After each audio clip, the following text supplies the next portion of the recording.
শুভর কথায় বিরক্তি প্রকাশ করে পিছনে তাকাতে চায় ছাড়া, তবে শুভ তা হতে দেয় না। শুভ ছাড়াকে আরো একটু চেপে ধরে হিসিস করে বলে, এই বয়সে এসে যদি জানতাম সতীন নিয়ে ঘর করা লাগবে তাহলে বিয়ে করতাম না। সারা টেরা চোখে তাকালো, হাত বাড়িয়ে বইয়ের ভাঁজে কলম রেখে বই বন্ধ করে দিল। তারপর শুভর হাত ছাড়িয়ে চেয়ার থেকে উঠে দাঁড়িয়ে শুভর দিকে তাকিয়ে বলল, আপনাকে না ঘুমাতে বললাম? আজ ভার্সিটি ছুটি, আজ একটু রেস্ট নেন, শরীরের একটু রেস্ট দরকার। ছাড়ার কথায় শুভ সোজা হয়ে দাঁড়ালো, তারপর দুহাত উঁচু করে একবার ডানে আর বামে কলে অলসতা ভাঙিয়ে বলে উঠল, বউ তো পড়ে আছে আমার সতীন নিয়ে, বুঝবে কি করে তাকে ছাড়া আমার ঘুম আসবে না। বলেই শুভ অন্যদিকে ফিরে বিছানার কাছে চলে গেল। এদিকে ছাড়া এখনো তাকিয়ে আছে শুভর দিকে। ছাড়া এগিয়ে যায় শুভর দিকে, শুভ বিছানায় বসেছে। ছাড়া এগিয়ে গিয়ে শুভর সামনে দাঁড়ায়, বিছানার পাশ থেকে তোয়ালেটা নিয়ে নিজের চুল মুছতে থাকে। চুলগুলো হাঁটু ছুঁই ছুঁই, লম্বা চুল শুভর খুব পছন্দের, তাই ছাড়া রেখেছে। চুলের যত্ন শুভই নেয় বলতে গেলে। সময় মতো তেল দিয়ে দেওয়া, আঁচড়ানো সব ছাড়া দাঁড়ানোর সাথে সাথে শুভ ছাড়ার কোমর পেঁচিয়ে নিজের কাছে টেনে এনে ছাড়ার নরম পেটে মুখ গুজে। সাথে সাথে ছাড়ার হাত থেমে যায়, হিম শীতল একটা ঠান্ডা স্রোত বয়ে চলে শরীর এর প্রতিটা উপশিরায়। ছাড়া তোয়ালে ছেড়ে দিয়ে শুভর মাথায় হাত রাখে। শুভ ছোট্ট ছোট চুমু দিতে থাকে পেটে, এমনি দিকে ছাড়ার সুরসুরি লাগছে। একটু পর শুভ মুখ উঠিয়ে ছাড়ার দিকে তাকায়, সাথে সাথে চোখাচোখি হয়ে যায় দুজনের। ছাড়া চোখ নামিয়ে নেয়। শুভ অসহায় কণ্ঠে বিড়বিড় করে বলে, লিটল বার্ড, তুমি কবে সাকসেস হবি? আমার খুব বাবা ডাক শুনতে ইচ্ছা করে। কবে তোর ওই ছোট পেটের ভিতরে আমার ছোট্ট একটা অংশ ধীরে ধীরে বড় হবে? শুভর বিড়বিড় করে বলা কথা ছাড়া স্পষ্ট শুনতে পায়। আসলেই তো মানুষটার বাবা হওয়ার উপযুক্ত বয়স হয়েছে। তার বন্ধুদের তো বড় বড় ছেলে মেয়ে আছে, এজন্য হয়তো তারও ইচ্ছা হচ্ছে। ছাড়ার কাছে এখন শুভর মুখে তুই ডাকটা বেশি ভালো লাগে, তাই শুভ ছাড়ার খুশির জন্য তুই করেই বলে। তুমিটা কম বলে, তুই শব্দটা খুব কাছের মনে হয়। ছাড়া শুভর চুলে হাত বুলাতে বুলাতে বলে উঠে, আমার মনে হয়।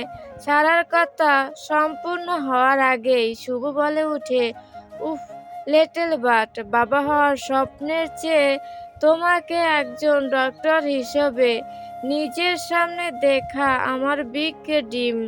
বুক ফুলিয়ে বলতে পারবো আমার বউ ডাক্তার। শুভর কথা হেসে দেয় ছাড়া। আমার বউ ডাক্তার কথাটায় হাসি লাগে ছাড়ার, কেন জানেন না?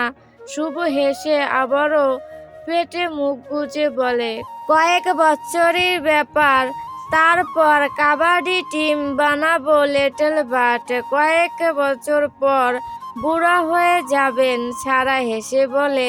ছাড়ার কথায় শুভ একটু নেশালো কণ্ঠে বলে, যেটা দরকার সেটা তখনও ফ্রেশ থাকবে লিটল বাট, তোর চিন্তা করতে হবে না। শুভর কথায় ছাড়া স্বরে এসে ভুরুজোড়া কুঁচকে বলে উঠে, অসভ্য লোক, খালি মুখে উল্টাপাল্টা কথা। শুধু আমার বউয়ের কাছে অসভ্য, তোর কি? আমার কি মানে? এই যে মিসেস, প্লিজ জর্গাটা আমার সতীন বইয়ের সাথে করেন, আর ভালোবাসাটুকু আমারে দেন। বলেই শুভ হেসে উঠে। ছাড়াও হাসে, সেই হাসিতে হাসতে সময় পার হয়। নির্দার একটা মেয়ে হয়েছে। স্বামী সংসার নিয়ে মেয়েটা বেশ খুশিতে আছে। মেয়ের নাম রেখেছে সিদ্ধ। সিদ্ধ মূলত সিদ্ধরাতু আর নির্দা মিলিয়ে রাখা। নাজমুল হুদাও মেনে নিয়েছে বড় মেয়েকে। কিছুদিন আগেই ঘুরে গিয়েছে তারা। নির্দারা স্থান ভারতের দিল্লিতে থাকে, সেজন্য বাংলাদেশে আর আসা যাওয়া হয় না। একেবারে ওখানে সেটেল হয়ে যাবে। নির্দারা আসলে সারা 1 সপ্তাহ ছিল নির্দার কাছে।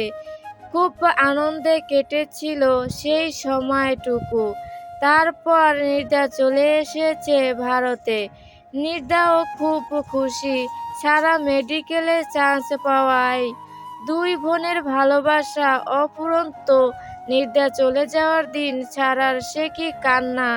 তারপর নির্দা চলে গেল কলকাতায়। সেখান থেকে 1 সপ্তাহ পর পার্মানেন্টভাবে দিল্লিতে চলে গেল। নির্দার দেশের প্রতি মায়া নেই।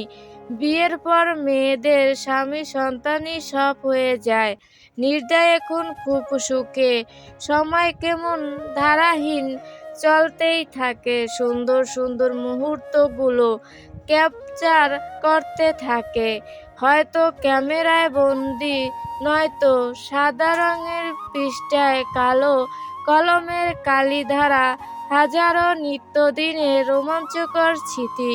ছাড়ার কখনো দেশের বাইরে যাওয়ার স্বপ্ন ছিল না, যাওয়ার ইচ্ছাও ছিল না। কিন্তু যখন বেস্ট ফ্রেন্ড সাথী ISLTS করতে চাইল, তখন ছাড়াও ইচ্ছা হয়েছিল। তবে শুভকে বলেনি ছাড়া, কারণ ছাড়া জানতো শুভ কখনো বাইরে যাইতে দিবে না, এমনকি তাকে ছেড়ে থাকতে পারবে না। তারা কি ছাড়া নিজেই থাকতে পারবে না? শুভ কথা থেকে জানতে পারে হয়তো সাথী বলেছিল ছাড়ার ও যাওয়ার ইচ্ছা আছে। সে বিনা বাক্যে শুভ ছাড়ার কাছে এসে গম্ভীর কণ্ঠে বলেছিল, তোমার স্বপ্ন পূরণ করতে আমি আমার বুকে পাথর ঢেলে রাখতেও রাজি। তবে তোমার অসম্পূর্ণ স্বপ্ন নিয়ে নিজে কষ্ট পাওয়াটা আমাকে আরো বেশি পোড়াবে। সারা সেদিন কিছু বলেনি, তবে শুভ তার উত্তর পেয়ে গেছিল।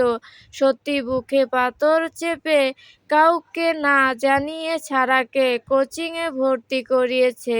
রাত জেগে পড়িয়েছে। শুভ চায় সারা জীবন খুশি রাখবো। প্রতিজ্ঞা করা মেয়েটা যেন সবসময় খুশি থাকে।